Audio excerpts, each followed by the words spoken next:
One.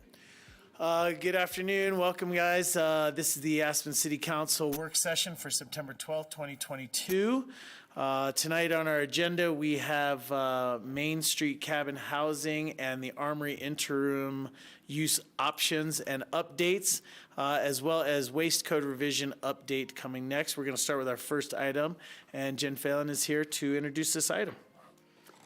Thank you, Mayor.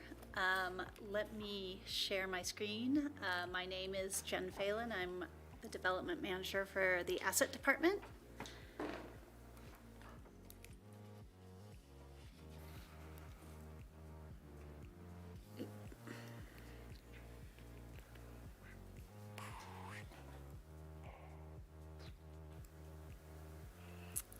All right, here we go.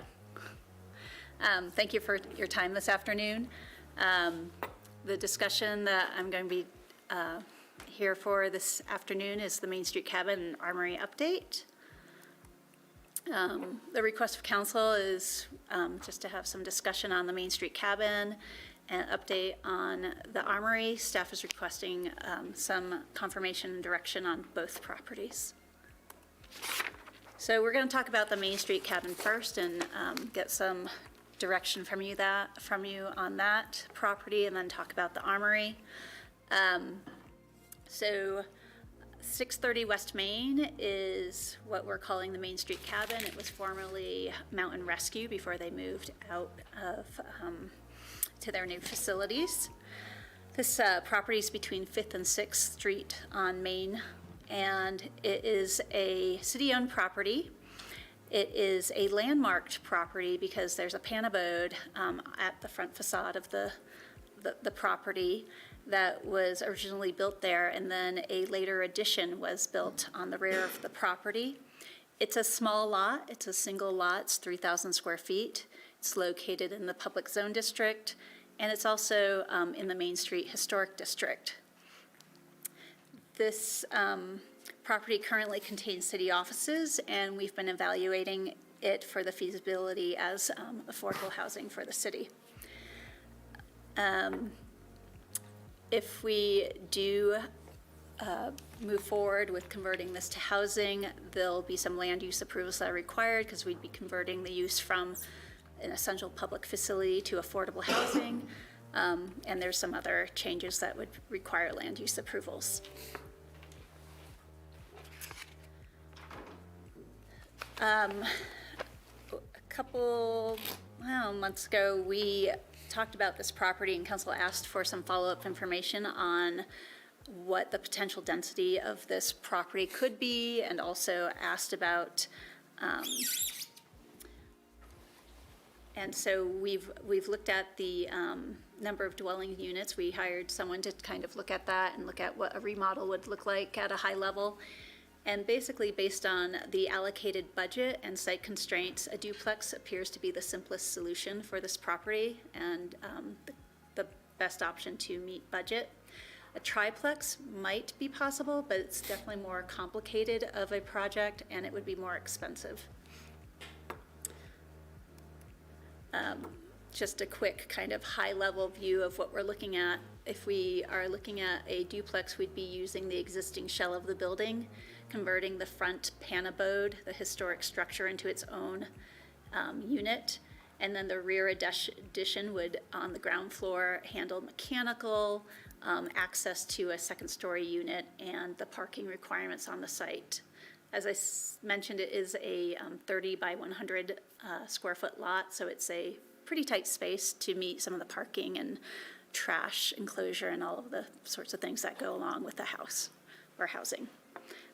If we were to look at a triplex, it gets a little more complicated. We'd be looking at, really, to make this worthwhile, tearing off the addition on the rear, rebuilding new and building a basement.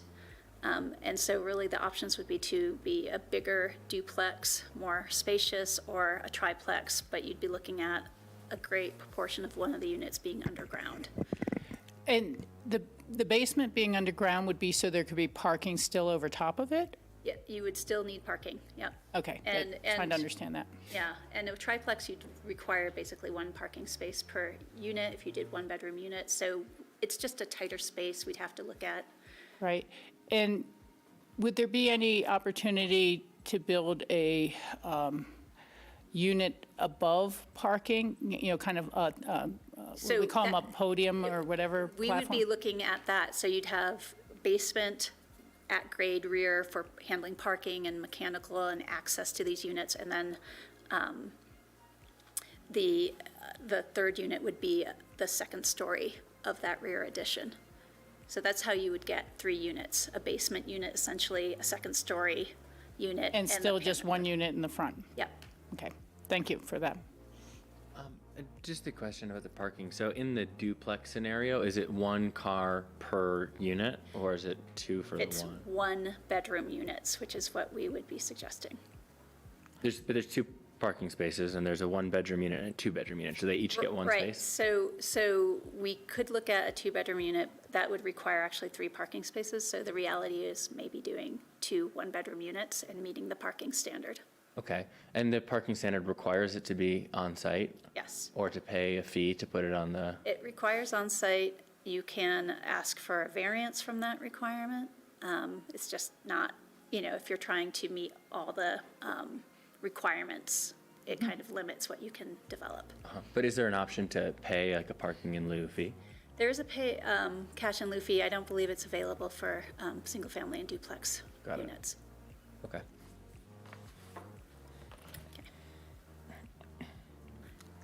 So, another item that council asked for some additional information was the current value of the property. And we worked with a real estate agent who said the current value appears to be about 2.1 to 2.3 million. That is assuming you could really optimize the development potential on that lot. And they thought that affordable housing would probably be the highest and best use on that lot also, but they were thinking more density than what we would be proposing. And so what we're looking for tonight is to confirm that council prefers to maintain this property within its portfolio, because you did ask us for the potential value of it and whether it made sense to sell it. But so we're first looking to make sure you want to maintain this property in your portfolio. We want to confirm that staff should proceed with a conversion of the building to affordable housing. And then we want to confirm the density. Again, we have a 2.1 million overall budget for this project. We think with remodeling the existing structure and doing a duplex, we can be on target or close to target with that. When you start adding a basement, tearing down an addition, adding a basement, rebuilding, you get a much more complex, more expensive project. John, you want to start with any comments, questions, suggestions? Sure, I'll go first. I'll go first. Got it out of the way for us all. Thank you. We should definitely maintain this property within the portfolio because once you let a property go, you never get it back. I think just based on this short presentation, I would go with pretty much what we have instead of going with a major excavation and having somebody living under a parking garage. Why not just go with the cheapest route and have 2 one-bedroom units? Parking problem solved. Going down the line, I tend to agree with everything John has said. What we had to spend to buy 2 units outside of city limits was over $2 million. And so to maintain this site in town for housing is comparable to me to that. And I think the real value of having city employees who live within the community is a large value as well that you can't really quite put a price on. It's more likely that those cars will stay parked for long time trips out of town as opposed to, being able to bike in and literally take a bus in. So I think that's the place to stay. I feel like with the land value, I'd love to get more out of it, but I also look at perhaps the expediency of being able to do the two-bedroom a lot sooner, and this does have to go through a change of use from essential to three-bedroom. So I think that, or three-unit, if it went that way, even going to the two-bedroom does. So I would kind of stay there. The only way there was any commercial value to that lot was if we were lifting the historic designation, and then it would be demolished, and then we'd have lost an Aspen Modern piece of our own. I don't want to do that. So a two-bedroom, work with what we have now. It should be, as I'm sure you're already planning, to the highest levels of energy efficiency and things like that we can get in an old pan abode, and water efficiency, everything like that. But that would be my direction as well. Thank you. Agreed. Definitely to keep it in the portfolio. I think I agree with you guys. I think we keep the structure as is. I just don't think the juice is worth the squeeze in this case, both for the time perspective and the money perspective, but also just in terms of us kind of, walking the talk with a historic property. And I think we've all said in our own ways, and maybe I'm misinterpreting, but we'd love to see them stay as close to the historic condition as possible and have real citizens live in them. So this does both of those things. So I think that's the right direction. The only maybe slight alteration I would make is I'd love to apply for our own parking variance. That's 600 square feet on a ground level. We could have potentially two bedrooms there, which would be really important for our organization. It's someone who's walking just a number of blocks to both work, to town, to all the rest of it.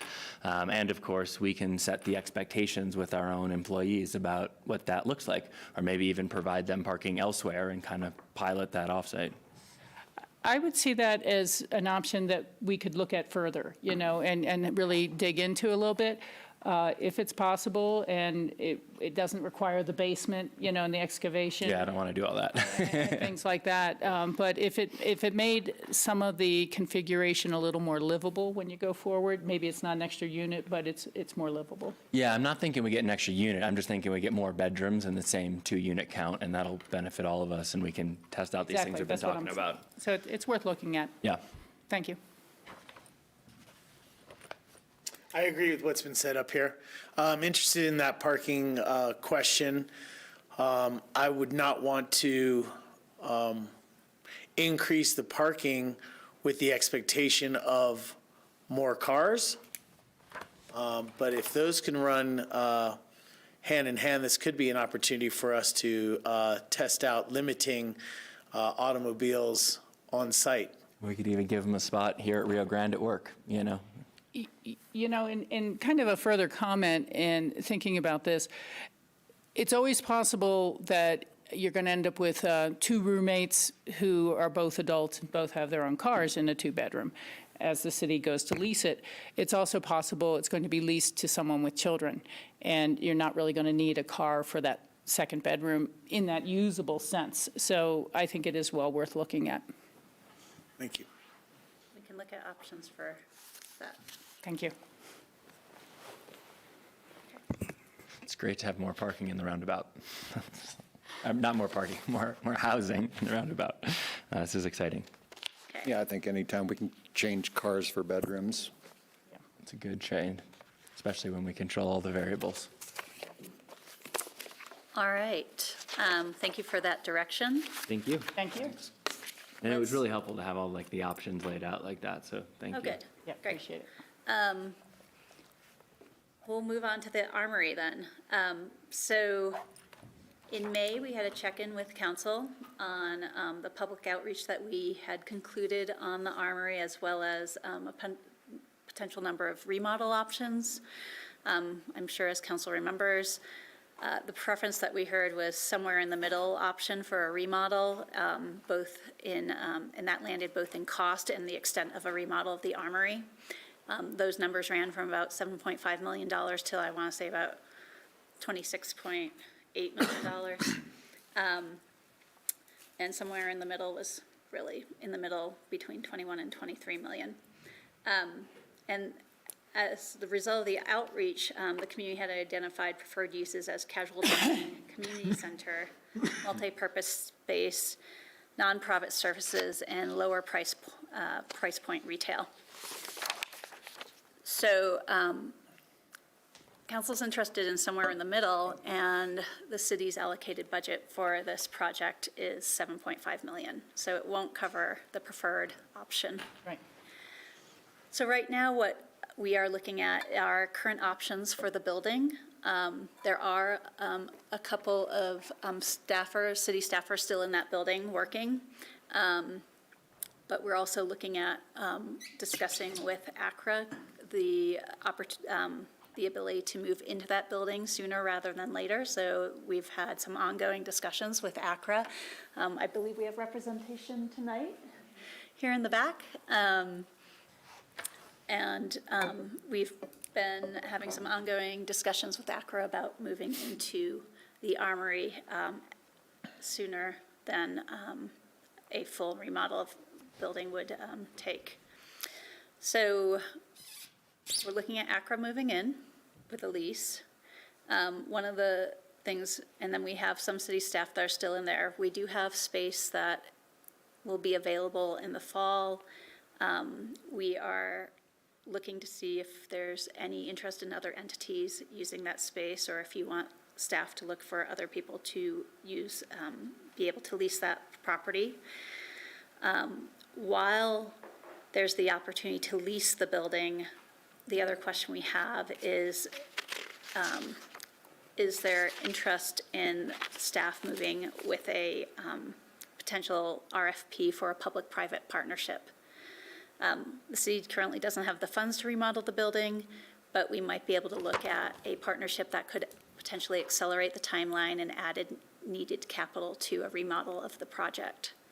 So we're kind of temporarily looking to house different uses in that building on a temporary basis. And we want to see if there's any interest, if you want us to move forward with an RFP. I'll kick it off with a kind of couple of questions and comments. I guess I'd put out there as my first comment, we have about 54 days until the election in November, and we will find out where the short-term rental tax goes in terms of supporting affordable housing, which we need desperately for the community, as well as city infrastructure and environmental initiatives. So I'd like to see what we might possibly be able to do to delay the bigger or longer-term decisions until we see if those sources are available for the city's infrastructure. So that's kind of one of my first comments on that. The second is that we have the Main Street cabin departments that are going to be moving out of that to be able to remodel that. Will we need to, at some interim basis, perhaps need them in City Hall until they can move over to the power plant? So I think that would take up some of the space potentially as well. The concept on the leasing, clearly we've always talked about the ACRA being in there, and I'd like to see that go forward with a type of lease. But I think we need to evaluate, and I don't have the information to really make these sort of hard calls, but how much of the building is really leasable beyond the ACRA and our own departments that might need to be there temporarily, and how compatible would different lease types be with each other, or how long a term would we really be willing to offer somebody if we do have the resources to do it in 2 years or 3 years or less. You know, how much will someone offer for a lease that's so temporary? And they know that at some point, other than, again, the ACRA, it's not likely to be renewed. And so I think that without talking to a commercial broker or perhaps some other folks, I want to make sure if we were leasing it, it's going to be a net positive, and that between the expenses of heating in the winter and does it change our insurance that we're now releasing to different properties, our liabilities, you know, does it drive more deterioration of the building for us to have to work with later? What would our maintenance costs be, and is there really going to be a net out of that to make it worth leasing? I would tend to think if we were leasing, to try to look to perhaps some nonprofits that need some temporary home or things like that that could operate in there and benefit the community, as opposed to, quote, a commercial operator. And again, that potentially reduces the revenue, should there be revenue from the leases. So those are kind of my thoughts about it. So as I'm saying, it's really hard to give solid direction without having better answers to some of those questions going forward. And so, and again, the compatibility of different uses and times of day that they need.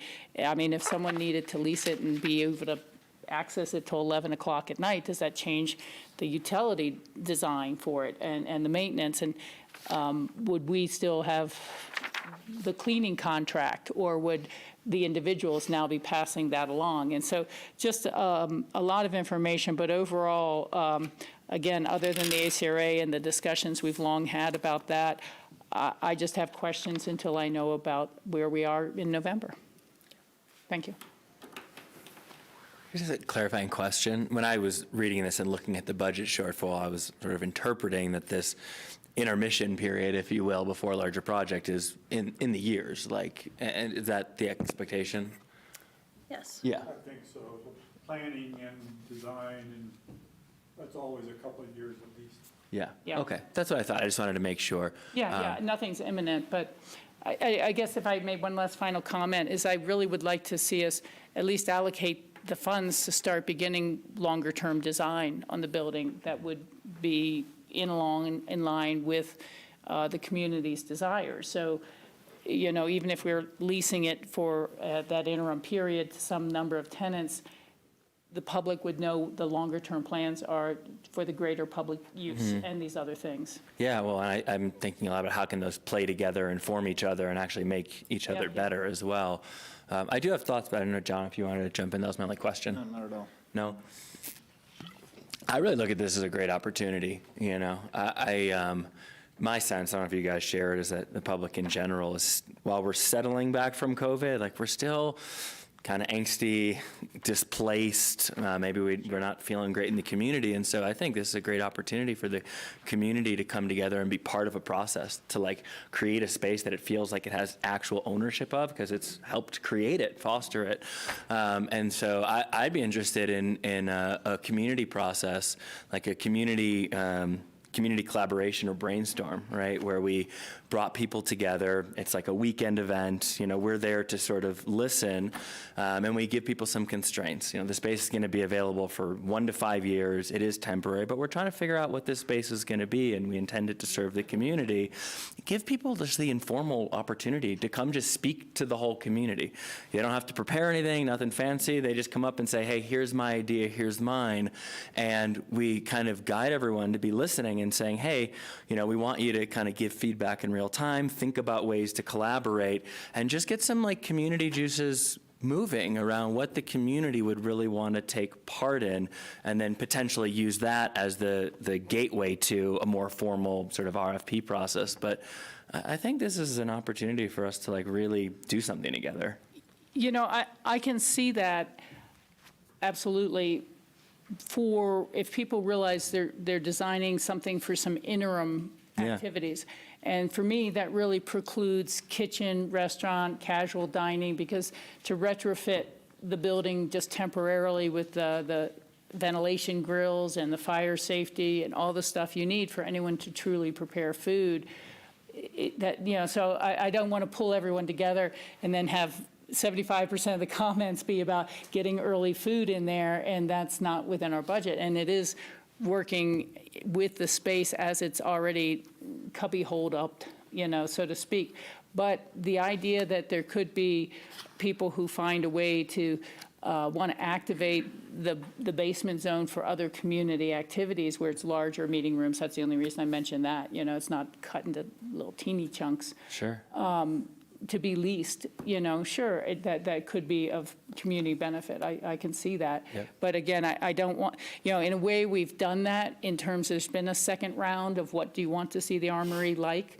And right now, the community brainstorming, if there were to happen, would be based around a floor plan that's already in existence there and not able to change. Yeah, no, So totally. So as long as there's, again, expectations of that sort of meeting are tampered by what the reality is. Well, I think those expectations are really important because it creates the framework and the constraints for people's creativity to live within. Right. And I think, we can also use the opportunity to sort of get out of that mindset for the interim of like the city has to do it and pay for it for us, right? If the community comes forward and there is all this interest in this area, but the constraints say, hey, this isn't working, well, maybe that's an invitation for the community to help come in and whether it's pay for that, facilitate it, et cetera. And we get to really kind of battle test in real time. How much does the community really want these uses versus it's easy to say if someone else is going to go do it?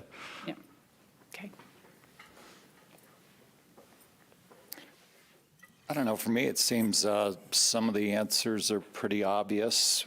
We don't have the money to do much with it at this point. We have city departments, ACRA and the Forest Service, who need a place to operate out of for the foreseeable future. Maybe it's time to take a step back and let the community weigh in and see exactly what it is we want to do with the Armory.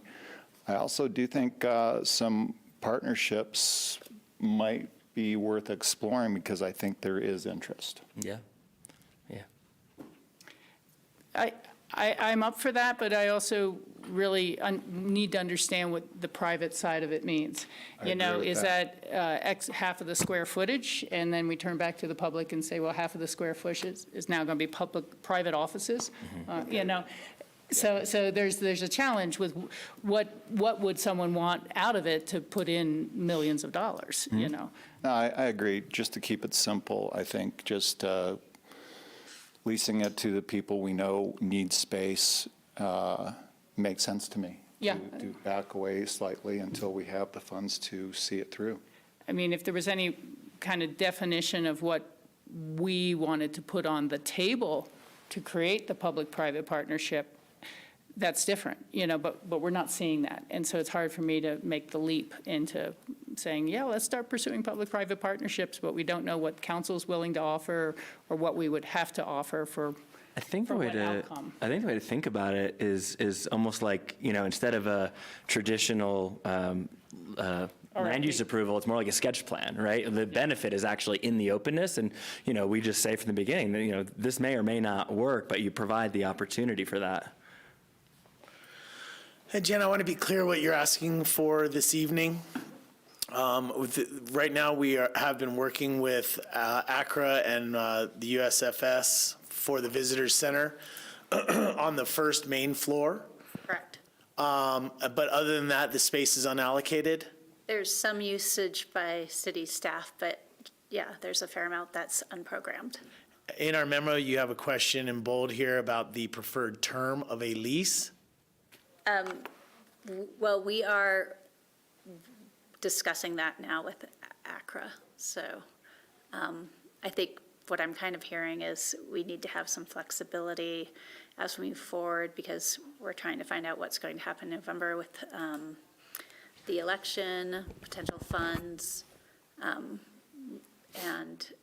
how you might want to move forward in the future. Okay, because what you have presented here is kind of what I was assuming that we were on. So I'm for staying on the path that we are on, working with ACRA and the USFS on that first floor. It does seem like there is opportunity for other entities to partake in some of the available space that's going to be there. And then, yeah, I have questions around public-private partnership, but I know that there's, some great models out there for these types of community-based centers that do have some private interest in them. And it doesn't necessarily need to be allocated or delineated as far as this part of this is public and this part is for profit or private, but different models exist out there. So I'm supportive of where we are and the direction that we're going. But is there something else that you're looking for here? No. Okay.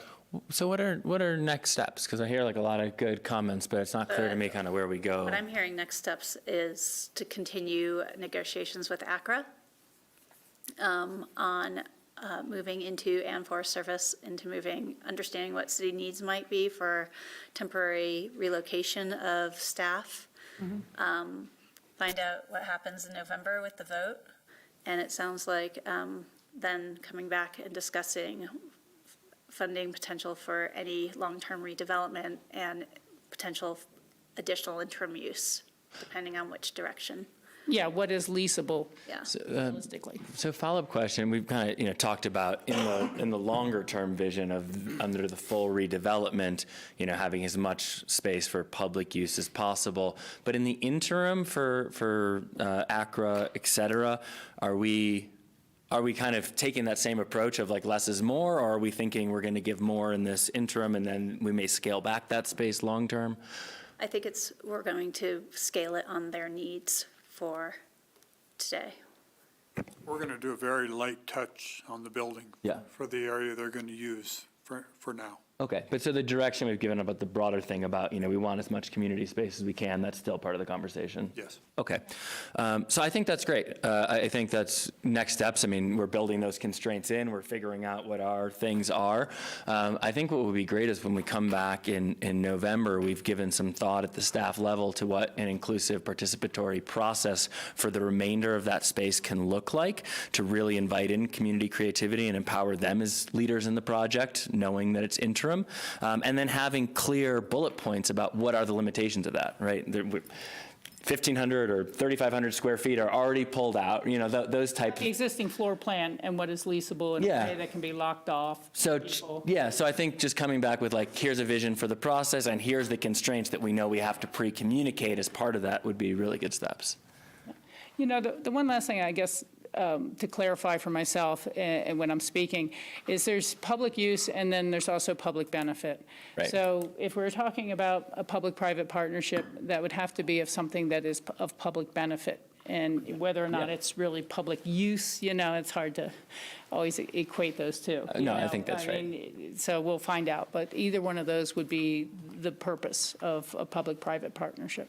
Yeah, you wouldn't necessarily know if it's subsidized or not subsidized, but the whole mix works for Yeah, what the for community public was hoping benefit. for. What the community is Yeah, things asking that- for. things Yeah. that we need. Yeah, exactly. I think that's right.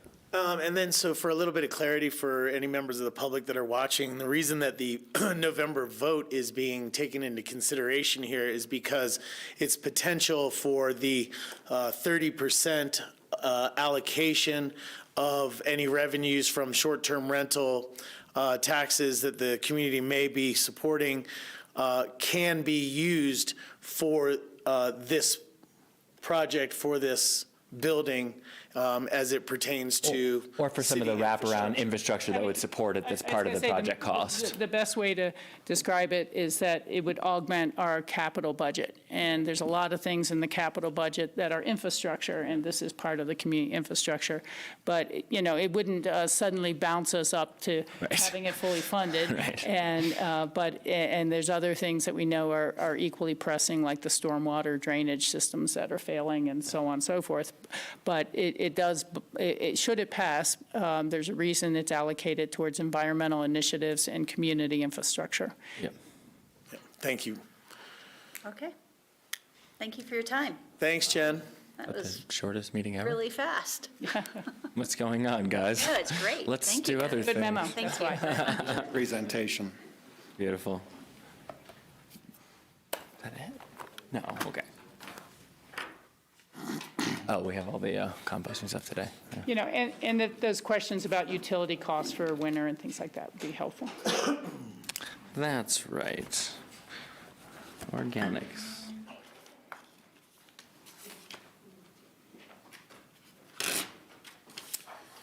All right, item number 2 for us on our work session this evening is the waste code revision update. Dun, dun, dun, dun. Talking trash. Nice work. You're taking every reward on his. Yeah. Thought I'd fill in. Fill in like a landfill. Hi, pups. Cycle that, right? Oh, yeah.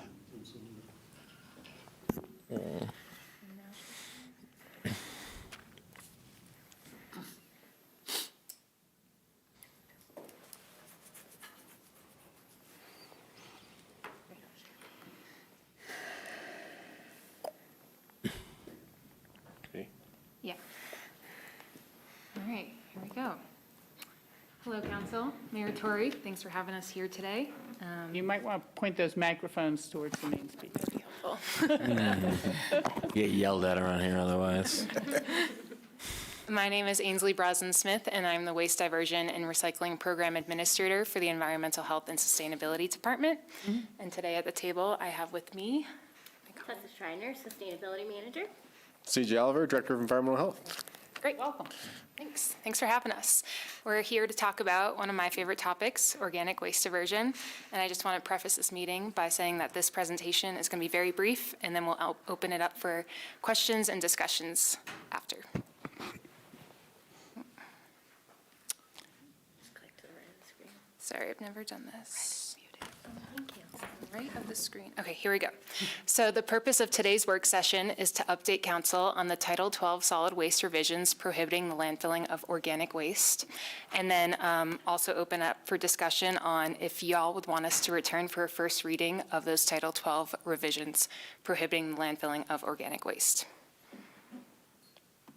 For the agenda today, we're going to have a background and talk about previous council direction, let you know where we've come with the updates on the Title 12 progress, and then finally council discussion and direction. So why organics diversion? Well, in 2021, council set three two-year carbon goals, and from those carbon goals, council also set greenhouse gas emission targets based on the science-based targets of 63% reduction by 2030 and carbon zero by 2050. Along with those greenhouse gas emission reductions were also organics reduction goals of 25% by 2025 and 100% by 2050. For the overall waste goal, we're looking at 70% by 2050, but for today's purpose, we are focusing on those organics reduction goals that tie into our greenhouse gas emissions. So when we look at our greenhouse gas emissions inventory pie, we see solid waste makes up about 16% of that. And within solid waste, we have municipal solid waste and C&D waste. Municipal solid waste is the waste that we produce as a community, and it gets buried in the landfill. And of that municipal solid waste, 32% is food waste, organic waste, and that is the single largest category that the municipality generates. And food waste is problematic when it's landfilled, not only because it takes up volume in the landfill. Food waste doesn't break down as you might imagine it to. It actually holds its shape and space in the landfill, so it's adding volume that is being buried. And when food waste is buried, it becomes starved for oxygen, and it anaerobically starts to break down. So without oxygen, it actually creates a potent greenhouse gas called methane. And methane is anywhere from 30 to 80 times more potent than carbon dioxide in our atmosphere. So we're having 32% of our waste is going into the landfill, which is organic waste, and it's creating methane. It's taking up space. So that's why organics diversion is important. And also it ties into our climate action plan, where our climate action plan identifies waste reduction and specifically organics management. What does fugitive emissions mean? Fugitive emissions. Do you want to take that one? Yeah, it's like miscellaneous things that aren't captured by like the large pie charts you see here. It's an interesting title. I was like, those two fugitives that are in town we don't know about are really doing a lot. They're hard to with pin down. I'm going to be using that for a while from now on. So for this slide, we're looking at the tonnage of food waste buried in the landfill each year versus the tonnage of food waste that is diverted for composting. This shows you those amounts over the last 11 years, and as you can see, food waste is only growing, while composted food waste is really kind of stagnating and not growing as far. That red line actually represents only 3 to 4% on average of food waste diverted from the landfill for composting. So as I mentioned earlier, we have those goals of 25% 50% reduction by 2025, so in 3 years, and then 100% reduction by 2050. Over the last 11 years, this 3 to 4% diversion through composting has only come from voluntary participation. So residents grabbing scraps buckets, commercial businesses, restaurants signing up for composting hauling service, that's all voluntary action. And that's only 3 to 4%. And that's not going to get us to that 25% by 2025 if it keeps up at this rate that it is. I have just a question on the graphage overall. Are we able to actually identify the tonnage of food from Aspen versus the tonnage of food from Snowmass Village or other landfill users? Is it a rough estimate, or how so? Yeah. So I guess I'm just saying, how much difference can we really make? Not that we should stop or anything, but unless Snowmass Village is in a composting program and all of Red Mountain and the rest of the county businesses that use that landfill are in the program. Sure. I mean, what percentage can we really, which we should do? Right. So these numbers are estimates from the 2015 waste study that characterized what Aspen's waste was made up of, and it was through Pickens County, so it is a bunch of different municipalities that disposed there.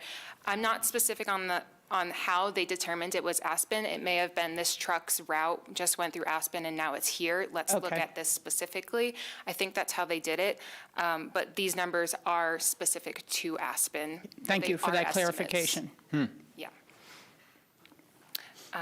So where was I? Yeah, so 3 to 4% composted food waste each year, 25% reduction goal by 2025, and this is where we're at and how it will probably keep going through voluntary participation. So the council direction we received in February 2022, when I was here last, was to update Title 12 to prohibit the landfilling of organic material. We also heard we'd like to do it in a phased-in approach, so it wouldn't just be City of Aspen, no more organics in the landfill. We really want to be thoughtful about how we approach it through phases, and then also recognizing the startup costs associated with if someone was to start composting as their recoverable management practice, the costs associated with that for startups, and how can we subsidize that to reduce the cost burden. Since February 2022, we've been working on revisions to the Title 12 Solid Waste Ordinance to prohibit the landfilling of organic material, specifically in a phased-in approach style. So working with the largest generators of food waste first, and then tiering it down from there.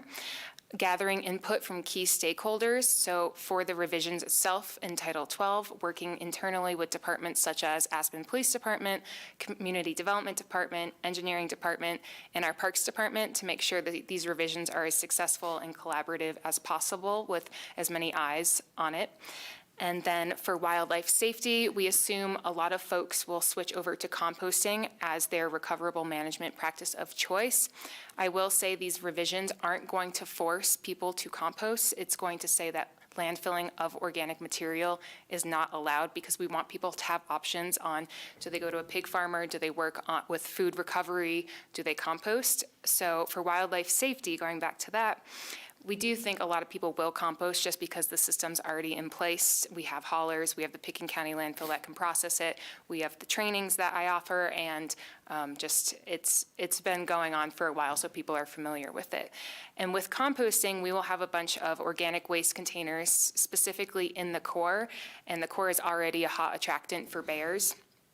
And the containers only really work if they're latched and locked properly. So working with Aspen Police Department to make sure we use the right kind of receptacle for that food waste in the core for composting. And those are the steel bear-proof or wildlife-proof receptacles. I don't know if you're familiar with them. They're those green steel ones you see everywhere. Those work a lot better than the plastic poly carts because the bears eat through the poly carts and find their way in.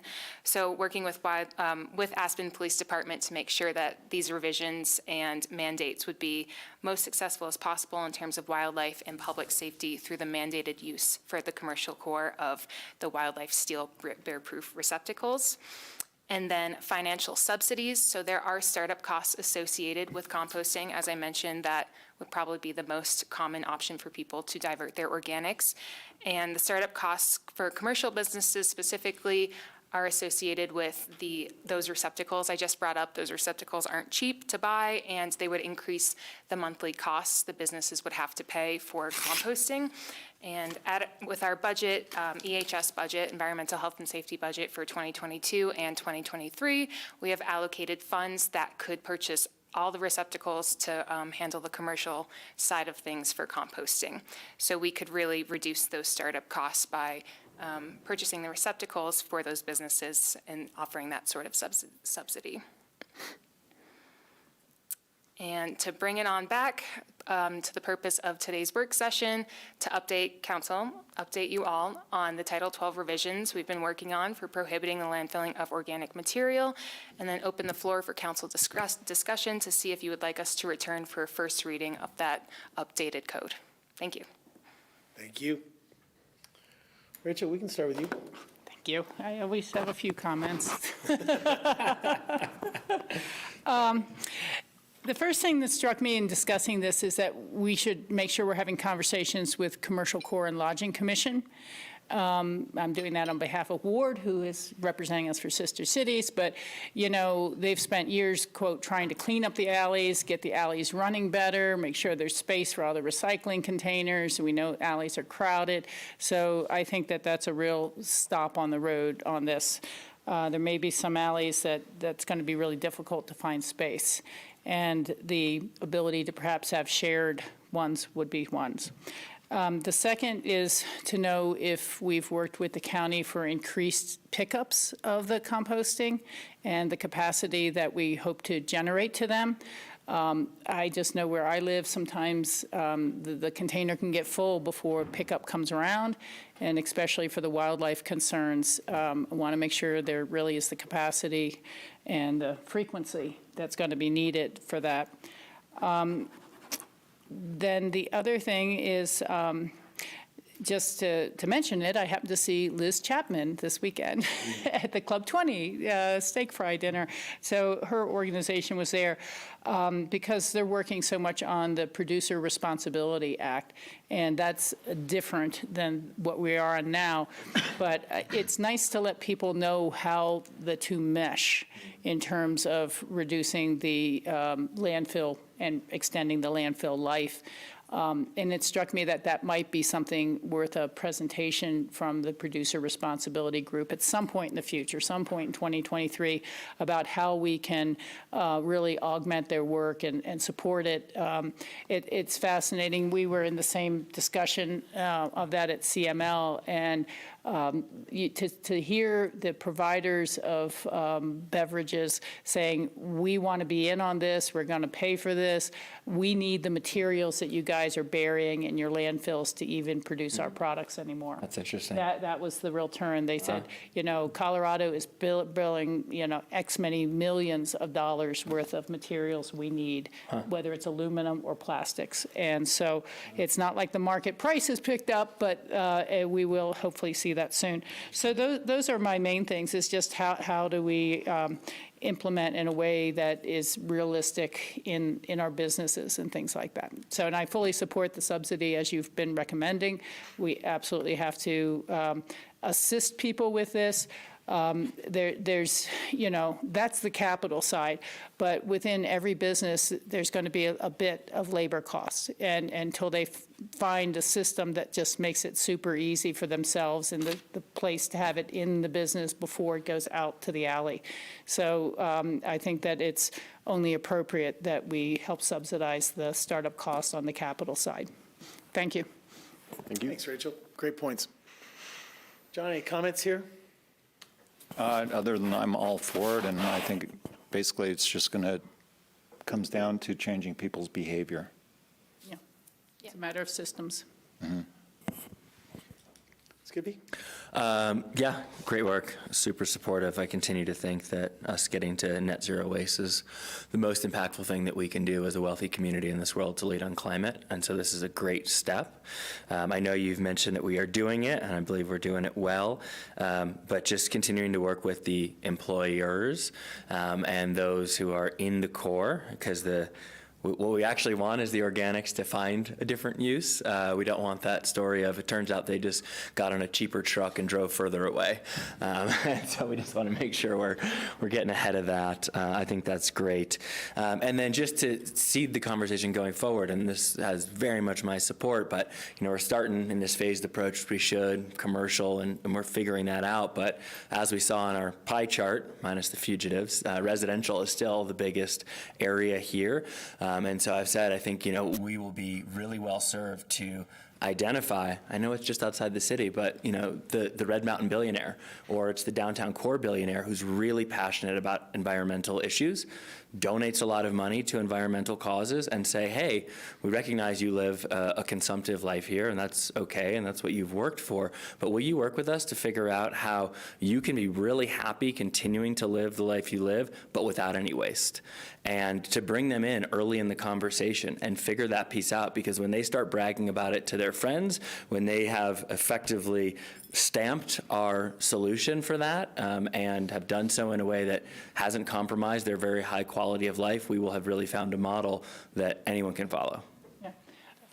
I like that, Skibby. Are you suggesting that we try to see where we might be able to safely have a compost drop-off for those folks? That may be a tool. I'm just saying we identify some people that really have passion in this area, and we engage them and say, hey, we want to get you to net zero waste in a way that feels good for you. And we partner with them to figure out what those total interventions look like, which may very much include that, and any number of other things, and turn them into big advocates for this. I can see that. I just also know there's a little touchiness perhaps about reaching outside of our municipal boundaries. They could be Aspen billionaires. They could be in the core. They can wherever. Okay, wherever. I just happen to know of a few up there that fit that bill. Yeah, that's all I'm saying. That's all. I don't know what the county's They might have a residence in both. goals are, all I but I'd know. love to see them entering a composting program too with their waste haulers. 100%. Yeah. Yeah. Thank you. Let's turn the challenge to the solution, right? Oh, one last thing is that, it'd be great to maybe develop concurrently for in the future recognition or awards program for the businesses that are really Great idea. doing good with this, or early adapters, or however we want to frame it. That's a great idea. Thank you. Really great idea. Love that. Yeah, a few times at the council table, I've given a commendation to the Aspen Elks Lodge, because they are full-on composters. They have changed all of their materials that they use to compostables. And then in the lodge, they are actually operating with as much a diversion rate as I've seen anybody. Awesome. And every time I say kudos to Barry, who's the lodge manager right now, or any of the leadership at the Elks Lodge, the thing they always say back to me is, you tell people, if the Aspen Elks can do this, anybody can do this. Now, that is directly a commentary on perhaps the age of your average elk member, but And affordability of their offerings. but nonetheless, the Aspen Elks is very successful at it, so anybody can do it. Awesome. I've done a little bit of homework on this myself by contacting some of our waste haulers, and truly they've shared a few scenarios and broken it down for me that really come out to an annual almost nominal cost for changing over, for a business to change over and truly divert a lot of their organics, saves them money on their trash hauling that can be put towards the hauling expense that they're going to see for composting. And really the modeling that I've seen has worked out very well for the businesses. So that is not necessarily the biggest obstacle or hurdle that it has been in the past. Truly, the startup costs and some of the container costs are even greater than 1 year of the change in their billing. So I am extremely supportive of this. I appreciate this council's support as well, not just on the organics diversion, but really in a holistic waste diversion, waste management program that we seem to be setting the city on course for. And I'm as proud of this as any of the work that we've done. I wanted to bring up a couple of other items that may not be directly organics diversion, but a couple of questions for you and a couple of questions for this council as well.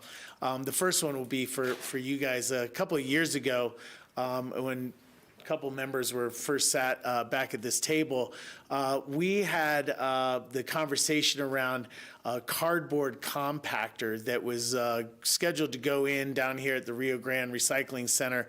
But because of costs and ongoing costs, we stepped away from that. Is that coming back to us? I know that there was some talk about perhaps bringing it back to us in this budget, but I don't know if it is returning to us or not. Do you know? It is not currently in the budget that we'll be bringing to you in October. One of the things that we had sort of landed on when we pulled cardboard out of the services offered at Rio Grande was the idea of bringing it back when we felt very confident that we could support the ongoing costs of that in the long term. And with some of the financial kind of uncertainty that we were facing over the last few years with COVID and different challenges, not wanting to put it back in, pull it back out, put it back in, pull it back out. And so we have not included it in this year's budget, but it's certainly something that we can chat about in the budget process if you would like. But it is not in there as it is slated to go today. You know, and whether or not the compactor is at one location down here is the right avenue for us to pursue, or if it's really just this responsibility on each business. So we have, over the years, we've very purposefully not taken the tact of penalizing violators. Again, in this, what we're doing is prohibiting organics from being in your trash. How you deal with it, then you have a few different options, and we're leaving those opportunities available for them. But when it comes to cardboard, for example, perhaps that's the same methodology that we need to use there, where we are prohibiting cardboard from being landfilled instead of the compactor route. And I really don't have an opinion about that, about what's effective. What I do hear from my fellow council members up here is that we are looking at a comprehensive program so that we take responsibility for our waste. And whatever you guys as the experts in this field see as the best route to achieve that, I think that's really the policy direction that we are trying to get to here. So I just encourage you to come back to us with what you think is the best solution there. I personally know that this council has done a great job of moving a lot of general fund responsibilities out of the general fund over the last couple of years. So I know that we have more room, if you will, in our general fund than we have in previous years. So the fungibility for some of these solutions is definitely there. That being said, I also wanted to bring up a couple of items for this council to consider. I sent you guys an email about a month or so ago that I sent to Sarah Ott and Jim True, and it had to do, I'm going to pull it up on my phone. The email was August 16th, so truly a month ago. And it spoke about an ordinance that is existing in Denver right now that prohibits the automatic placement of single-use plastic in to-go orders.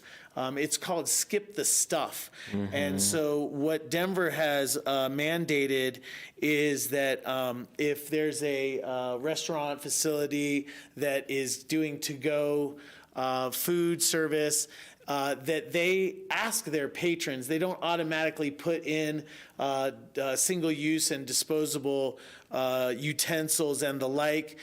They ask if their patrons want that included in the bag. It is not an automatic. That's something that I would love for this council to consider enacting in the city of Aspen. It's really not onerous. It is, again, something that's not looking for the opportunity of enforcement or penalty, but just the awareness that it creates and having that little diminishment of some of those goods that are placed in to-go orders. That's something that I would like council to consider. And then the other one is that because of House Bill from 2021, 1162, it allows municipalities to have certain control over what products and materials are utilized or available. Municipalities has not had the ability until, and this doesn't go into place until 2024, but I think that we could start now by signaling to our community that there will be some of these single-use, whether it's plastic utensils, plastic bags, or to-go containers, that we can start signaling to our community that in 2024, there is that desire to see some of those minimized in our community. And there's the potential for us to do an ordinance here that starts encouraging that and does, again, just set the date for 2024 of when that would be enacted in the city of Aspen. I bring this to you as part of kind of a cast ask that's been going on at our last cast meeting. Frisco, Avon, Telluride, Crested Butte, and one or two others have said that they are moving in this direction on both of these ordinances, and they ask that we look for a united front in our mountain towns. So I bring this to you as kind of a cast coalition ask, if you will, and I'll be coming back to you with more on that if I see support for some of this coming back to you. So I'm seeing nodding heads, and Yeah. I'm sure there's questions around it. So I appreciate the information from you guys and, of course, council's support in all of these areas. Rachel, do you have questions there? Yeah, well, no, I was just going to compliment you, Tori, on bringing up the House Bill 1162. The effective date to go into action of being 2024 was to allow businesses a run-out period to use up anything they had in stock that would no longer comply. But it gets really important to tell people not to keep restocking and to start finding their alternate sources now. I think I was just reading that Delta Airlines, in their attempts to go more green, is saying all of our utensils on our flights for meals will all be compostable now and things like this. So we're seeing this in a lot of different industries. And that is the bill that allows municipalities to ban single-use plastics. So I think getting people out, alert, starting to find options is good. The other thing I just would talk about for a moment on the cardboard would be, I think that that's something really to have some conversations with Pickens County Landfill about as well, because to the extent we're keeping cardboard out of their landfill, it's saving them the space. And, maybe there's an opportunity to share some expense on a composter, on a compactor or not. I really don't know how seriously they look at it, and I just know from my own experience with City Market, they send a good skid or two out every day, and that's picked up by Kroger, and so Kroger can get the credit for it when they recycle that cardboard. And now we actually slap them all with a label from each store so they can tell which store is doing their job recycling that stuff, and you get credit money back to your store for doing it right. So I think that there, it's just, and you really preface this quite well by, we had to pull back because of the pandemic and values and dollars and things like that. But the opportunity might be something that appeals to them as well to, if we could reduce as much cardboard. And if you're ever down there at Christmas weeks or the month of December, you know how much cardboard used to get recycled that probably is just going in the landfill now because people don't have a place to take it outside of their homes unless, for a recycling center. So I would support you on all those things, Tori. I think they're good. Thank you. Thank you. Skippy? This guy. I appreciate it. Tori, I really appreciate your leadership on this issue. Like you said, I think you focused on this as much as anything, and you focused on a lot of stuff, and it's so important. So I really appreciate you continually bringing things back to us and keeping it top of mind. Because when you're an email from a month ago, I was like, what is he talking about? So I fully support both of these, and in that takeout container conversation, we've been kicking this around for 4 years now. Mitch Osher looked into it for a while, and he's gone. So in case it wasn't on your radar, the country of India does almost 1 billion lunches every day with zero packaging waste. They use a Tiffin system. It's a 3-tiered metal container that gets washed and reused every day. And so I continue to think that there's an opportunity for us to look at some similar system where, compostable is way better than non-compostable, but none is the first step. Yeah, definitely. Thank you for that. Did you need any other information or direction from us this evening? No, that was it. So thank you guys so much. And in summary, we will return back this fall for a first reading of the Title 12 Solid Waste Ordinance with our revisions. And we have, to look on my list, is cardboard, the skip the stuff, plastics, and hearing from y'all on your direction with those plastics. And Tiffins. And Tiffins. Earlier, things like talking with CCLC. Sorry, thought I was going home already. Talking with CCLC, but it also strikes me that as we really prepare for rolling out the ordinance, talking to the Aspen Chamber Resort Association, so they can answer questions that their businesses may pose to them, and perhaps they'll even help us with a forum to reach out to some of those people, things like that. Thank you. Great, thank you for the note. And Ainsley, if you, maybe a note also about preparations for the rollout of the 2024 1162 and what potentially is coming to Aspen for prohibiting certain materials. In years past, whenever we get into this conversation, I try to talk about some, examples of why and the what's. I hope and I think that our community is on board with the whys and the whats as we talk about protecting our natural environment, both here locally but regionally as well. And so I won't go into a lot of those explanations or stories that in the past that I have, but I still believe that, as Skippy said earlier, is that, waste responsibility is paramount, and our desire to take a responsibility for what this hyper-consumer community does is just part of our charge. So I so appreciate the work that your department does, all of you. Agreed. Thank you so much. Please and thank you. Thank you. Thanks, team. See you later. All right. So early. With that, Wow. we can conclude our work session for September 12th. Feel uneasy. Broncos. We are back tomorrow night. We have our regularly scheduled meeting at 5 p.m. and we will be taking citizen comment at the beginning of our meeting as well. So please, anybody that's interested, come on down. Please and thank you. Have a good night. Thanks, GrassRoots. Bye, y'all. Hey, Scott, before you go,